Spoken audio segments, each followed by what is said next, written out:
Hi, my name is Brad Taylor, and I just finished my freshman year at RHS. I've been a part of District 196 schools now for 10 years, and I'm going to give you a glimpse today of what's actually going on inside these schools. Despite the board's attempt to deny it, District 196 schools are quickly becoming a place where promoting activism is actually more important than promoting education. I'll take you back to my first day at RHS this fall. The principal came out and gave us a heartfelt speech about equality and standing together. He began to list countless races, such as Latino, Asian, expressing how much they matter and how important they are. But never once did he mention a race or identity that reflects me, or half the kids that were in the class. Now, members of the board, I know you haven't been to school in a while, and I know none of you, or most of you, don't have any kids left in the school district. But you must admit how uncomfortable it will be to be characterized just by your skin color on the first day of school, and be thought that you were wrong just because of your skin color. So I will never forget the look one of my friends gave me from across the room as we were sitting there listening to this blatant bias being expressed in the so-called equity statement by the leader of our school.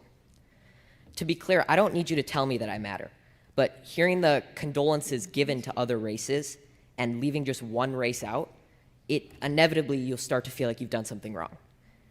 And in our principal's attempt to unify us, he instead created unwarranted boundaries and barriers between his students, pitting us against each other based on characteristics that we can't control.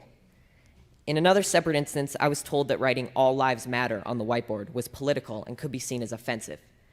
When I questioned the teacher after class, she told me that she didn't have an answer and she just had to erase it, and it was quickly erased. There are political signs all over RHS, about specific races that matter, specific sexual orientations that matter, and specific perspectives that matter. But when I questioned the RHS administration about how these signs were political, they told me that they were supporting human rights. So when I questioned why the equity statement couldn't represent all students, they told me that to even ask that question was outlandish and offensive. And when I asked why that was, they told me, quote, "Whites have a pretty good situation right now," unquote. So is that not racism? Disregarding my question merely because of the color of my skin? To be honest, after enduring a year of the people in charge telling me that I'm a racist and I'm privileged and pointing out our irreversible differences, I've never noticed race more. And it's becoming the first thing I notice when I meet someone, which has never before been the case. RHS administration confidently told me that RHS students and staff are happy with their equity statement. But from my experience in talking with other students, this is not the case.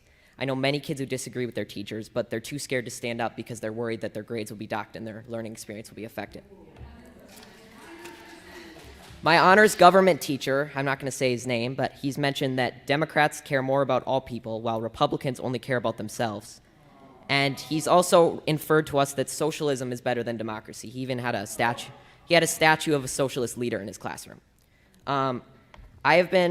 I've been told by a lot of kids that they just stay silent and adjust their schoolwork to reflect an acceptable opinion to secure a good grade.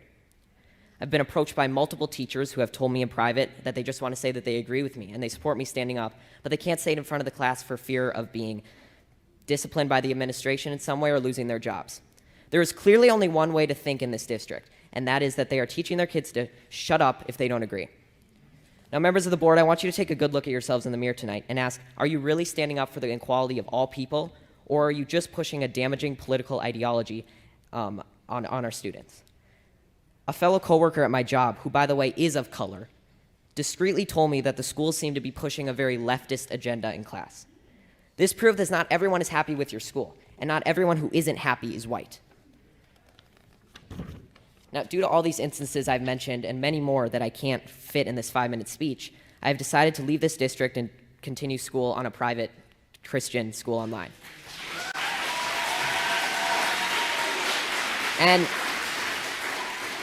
And there will be sacrifices, and I will not get to walk in the graduation ceremony or attend milestones at RHS, but I will be able to learn in an environment that is not intent on punishing me daily for my skin color and political views. Now, regardless of how you take my speech, whether you just shrug it off as malarkey or Fox News talking points, I encourage you to think about it, because someday I'm going to be a leader. I may be the president, a governor, or just a professional golfer, but I will never stop believing that everybody has value, no matter their skin color or personal beliefs, and it's a shame that you're not going to be able to say that I was an alumni of RHS in District 196. Thank you.